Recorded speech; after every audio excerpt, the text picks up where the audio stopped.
안아 품고 구하여 내리라. 이사야 46장 3절에서 4절. 토당동 함께하는 교회 민정기 목사 오스왈드 샌더슨 모래 위의 발자국이라는 시를 들어보셨을 것입니다. 인생의 가장 어려운 순간에는 발자국이 하나였기 때문에 주인공은 질문합니다. 주님, 저를 떠나 계셨나요? 주님께서 대답하셨다네. 나의 귀하고 소중한 아이여, 나는 너를 사랑하였고 너를 조금도 떠나지 않았단다. 너의 시련의 때, 고통의 때에도 내가 본 오직 한 쌍의 발자국, 그것은 나의 발자국이었노라. 그때 내가 너를 등에 업고 걸었노라. 하나님은 우리가 고통당할 때 우리보다 더 아파하십니다. 자녀가 눈물 흘리며 고통당하는 것을 보면 부모 마음은 더 아픈 것처럼 말입니다. 하나님께서 고난 속에서 우리와 어떻게 함께 하시는지 나누길 원합니다. 첫째, 하나님은 자신이 낳으신 백성들을 안아주시고 업어주십니다. 이사야 46:3 야곱의 집이여, 이스라엘 집에 남은 모든 자여, 내게 들을지어다. 배에서 태어남으로부터 내게 안겼고 태에서 남으로부터 내게 업힌 너희여. 하나님은 자신의 형상과 모양대로 인간을 창조하셨습니다. 인간은 하나님이 낳으신 하나님의 자녀입니다. 시편 39편 13절. 주께서 내 내장을 지으시며 나의 모태에서 나를 만드셨나이다. 신명기 1장 31절. 광야에서도 너희가 당하였거니와 사람이 자기의 아들을 안는 것 같이 너희의 하나님 여호와께서 너희가 걸어온 길에서 너희를 안으사 이곳까지 이르게 하셨느니라. 아담과 하와는 죄로 인해 에덴 동산에서 추방되고 죽는 존재로 전락했습니다. 그러나 하나님은 그들에게 가죽옷을 입혀주십니다. 하나님은 자신의 백성들을 여전히 안아주십니다. 여전히 품어주십니다.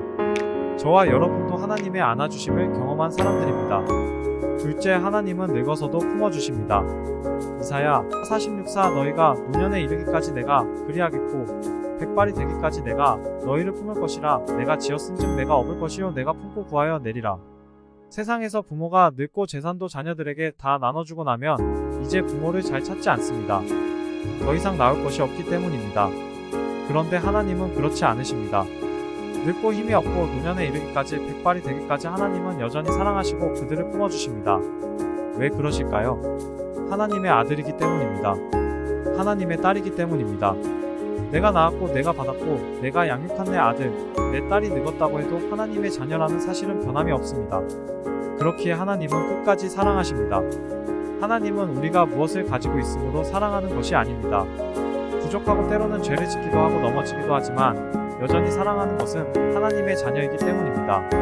하나님은 우리 존재 자체를 사랑하십니다. 부모가 장애 있는 아이를 낳더라도 버리지 않습니다.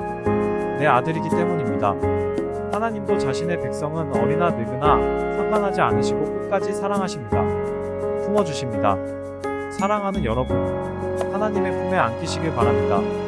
저는 평일에 집에서 교회로 자전거를 타고 출근을 자주 합니다. 신발을 벗고 계단을 내려와 본당에 들어오면 이렇게 기도합니다. 아버지, 저 왔어요. 물론 집에서도 저와 함께 하심을 믿습니다. 그러나 교회에서 아버지의 품어주심을 느낍니다. 사랑하는 여러분, 자녀가 살다가 힘든 일을 겪고 좌절하고 삶의 소망조차 없이 눈물을 흘리고 있는 것을 보는 부모의 마음은 더 아프고 찢어집니다. 그때 부모는 말없이 자녀를 안아주고 품어줍니다. 그러면 자녀들은 엄마 품에 안겨서 통곡하고 함께 웁니다. 엄마가 해준 것은 품어준 것 뿐입니다. 이를 해결해 줄 수 있는 것도 아니에요. 그런데 놀라운 것은요, 그렇게 품에 안겨 울고 나면 힘을 얻습니다. 회복이 일어납니다. 다시 시작할 수 있는 용기가 생깁니다. 사랑하는 여러분, 하나님의 품에 안기시길 바랍니다. 내 힘으로 안 될 때, 더는 삶의 소망이 없을 때 낙심하지 마시고 아버지 품에 안겨 우시길 바랍니다.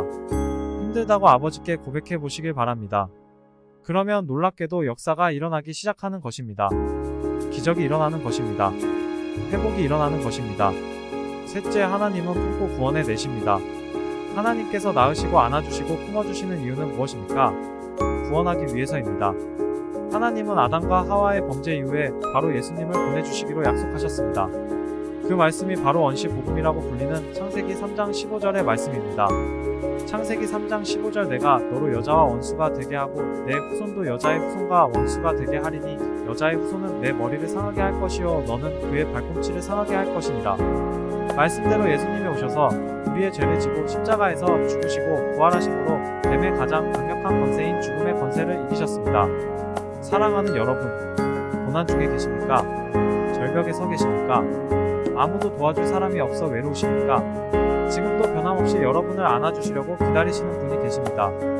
고난 속에 여러분을 품고 불 속을 걸으시는 예수님이 계십니다. 그 변함없는 진리를 붙잡으시길 바랍니다. 하나님을 등지고 계신 분이 계십니까? 즉시 하나님께로 돌아가시길 바랍니다.